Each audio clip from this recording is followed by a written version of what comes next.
شروع اللہ کے نام سے جو بڑا مہربان نہایت رحم کرنے والا ہے۔ بخت نصر کا خواب۔ منقول ہے بخت نصر نے بہت برا خواب دیکھا جس کے ڈر سے وہ لرزہ اٹھا، مگر بیدار ہونے کے بعد خواب کو بھول گیا۔ اس نے کاہنوں اور جادوگروں کو بلایا اور اسرات خواب کو بیان کیا اور تعبیر پوچھی۔ انہوں نے کہا خواب بیان کرو۔ بخت نصر نے کہا خواب تو یاد نہیں۔ انہوں نے کہا جب تک خواب ہمارے سامنے نہ ہو تعبیر کہاں سے ہوگی؟ پھر بخت نصر نے حضرت دانیال علیہ السلام نبی کو بلایا اور سارے حالات بیان کیے۔ انہوں نے فرمایا اے بخت نصر، تم نے خواب میں بہت بڑے بت کو دیکھا ہے جس کے پاؤں زمین میں ہیں اور سر آسمان میں۔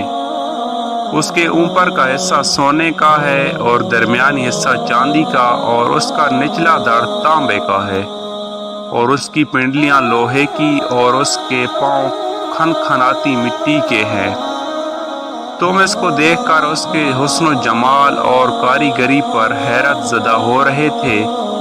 اللہ عز و جل نے آسمان سے پتھر پھینکا جو اس کے سر کے درمیان گرا اور وہ ریزہ ریزہ ہو گیا، حتیٰ کہ اس کا سونا، چاندی، تانبا اور لوہا اور مٹی کے ذرات اس طرح گل مل گئے، اور تم نے خیال کیا کہ اگر روز زمین کے تمام جن و انس مل کر بھی اس کے مخلوط و اجزاء یا ذرات کو علیحدہ علیحدہ کرنا چاہیں تو عاجز رہیں گے۔ تو تم ڈر رہے تھے کہ اگر ہوا چلے تو اسے اڑا لے جائے گی، اور تم نے اس پتھر کو دیکھا جو اس پر مارا گیا تھا۔ وہ بڑھتا جا رہا ہے یہاں تک کہ اس نے تمام روئے زمین کو گھیر لیا۔ اس وقت تمہیں اس پتھر اور آسمان کے سوا کچھ بھی نظر نہیں آ رہا تھا۔ بخت نصر نے کہا آپ علیہ السلام نے سچ فرمایا، میں نے خواب میں یہی دیکھا ہے، اور اس کی تعبیر کیا ہے؟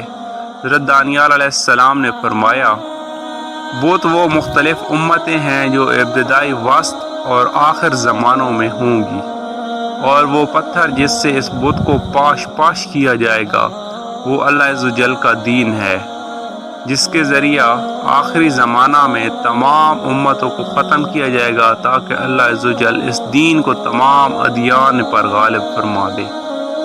اس کے لیے اللہ عز و جل عرب سے نبی امی کو مبعوث فرمائے گا، اور اس کے ذریعہ ساری امتوں کو تمام دینوں کو منسوخ کر دے گا، اور وہ دین تمام ادیان پر غالب ہوگا، جس طرح کہ تم نے پتھر کو تمام روئے زمین پر غالب اور پوری فضا پر محیط دیکھا ہے۔ سبحان اللہ۔